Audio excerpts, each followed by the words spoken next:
introduce Alan as the speaker for the day.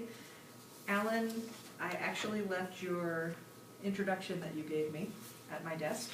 Alan works in the College of Engineering, although he was formerly down here in this building with us as in part of the research team. And you've been with Toastmasters since the beginning. You have a formal role on the board, and you have a family, I know, that you've talked about before here. And I'm not sure if I can remember any of the other nuggets or if I've covered them all.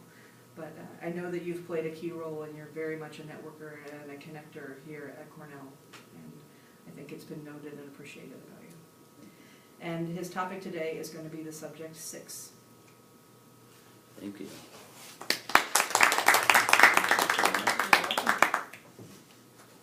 Thank you, Madam Toastmaster, distinguished members and guests. I'd like to thank everyone for being here. As Barb mentioned, this is actually my 6th speech. And really what this is about is sort of how to touch on different vocal varieties, so I'll be trying to use that within my speech. At times I feel inferior when it comes to trying to put speeches together. So what I do is I try to think of a topic that's interesting for me and that fits into the realm of the 1 through 10 box, communicator speeches that we put together. So today I thought about, how do we create a memorable message? I've always been interested in business and even different organizations that I've been involved in. Like, how do they create those very connective messages, slogans, marketing campaigns that sort of connect us as people together? One of the things that sort of drew me to Cornell, well, within the alumni affairs portion, is the whole idea of the any person, any study. And when you think about that topic in general, and that message, it's been here for coming up to 150 years, and why is it so connected? It's a wide, big thing, any study. But the part that really sort of grabs me and pulls me in is the any person. So it connects on a personal level as well. It's not just a you can do anything you want to do type of subject matter. So I've also realized I'm now working with developer as it comes to business. So I try to model some of these great organizations like Cornell and some of the marketing messages they put out, even with the Cornell Tech.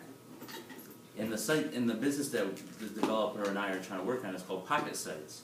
So one of the ideas we had was, you can have the sights of the city in the palm of your hand. So you think and you say, well, that's great. The idea is we're connecting people to things around them. But in the end, we want to connect how people interact with the city. So part of what we've done is we take people that may be new to the city, and we show them how our app and the business can sort of connect them to people around them, but also places. And that's one of the great things that I've noticed with memorable messages is, if you can incorporate that to somebody, and you can tie it into your business model, people are willing to buy into it. I think one of the I like to use personal quotes in my life too, and there's a personal quote by W.A. Ward, not related, maybe I should check the royalties if he is, but it says, if you can imagine it, you can achieve it. If you can dream it, you can become it. And I sort of live upon that message every day, because there's been things that I've thought about, dreamed about, and wanted to pursue. And it's been those stepping stones along the way, from starting the business to moving up through Cornell, connecting with different people, as Barb mentioned. And it's just one of the things where networking allows me to connect all these pieces together. So another thing that I've noticed from that too is, when I look at the messaging from the departments that I moved to, I look at different ways people sort of just in a personal angle promote their life. So even we cannot just do it on a business level, at an organizational level with Cornell Any Study, or at my business level, this is how we connect to people. But the idea is, people do this every day on Facebook.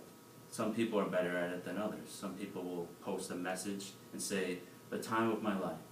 They're actually documenting that time in their life, either via a photo with a message, either a status update, or they're tagging it along with a photo to say, this is a time in my life that I want to incorporate and want to tag this message to. And I've also been lucky enough in some of the nonprofit things that I do has been involved in sort of the admin level behind some of these Facebook pages. And it's interesting to watch how some of these messages that we put out, how people connect to, and you know, some of it's organic. They're just friends that like it or share it or comment on it. But when you see something go viral and you wonder, how did that message go so viral? Was it because I tend to see the underlining things is people connect to what that statement is. They connect to that message. They don't just connect to your organization, they connect to the message that you're stating. So having something that's very relatable and something that is easy for somebody to like and share and comment on has been a benefit in this whole Facebook social realm that we're in. Another thing that I've noticed too is even in my own personal family, like others share their time of their lives. I know some people, it seems like now we do it all digitally, the whole scrapbooking thing.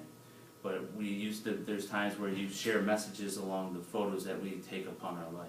And it's been interesting to look back at some of those, even with my daughter, who's 5 years old, the last 5 years.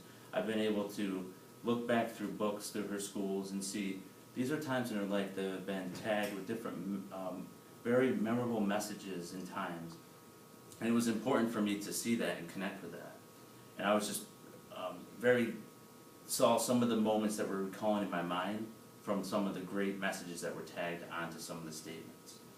So when I sort of bring this whole thing back to business, not only the business that I do, but some of the businesses that I work for, I see, you know, how can I, you know, basically work to make my life more of a memorable message every day. So I've actually had the great opportunity to take a course with a professor, and she says create something called an I statement. So basically what she does is, this is her I statement right here. I'm a creative, passionate, and sometimes crazy person that is driven to impact the world, one amazing student at a time. And that's what she puts out there, and that's what she promotes to the world, and that's what she tries to do every day. So I just sort of look to that and say, that is a great, memorable message that she's putting out there that she works to do every single day. From the organizations that she works at and teaches at, to the other organizations that she gets involved in, she's just trying to help one person at a time. She's sort of staying who she is, but what she wants to do in the world. So I ask others like myself to just go out and try to create those like I statements and sort of live by them, because it's those memorable messages that we create in our life that sort of connect back to the people that we sort of meet every day. So, thank you.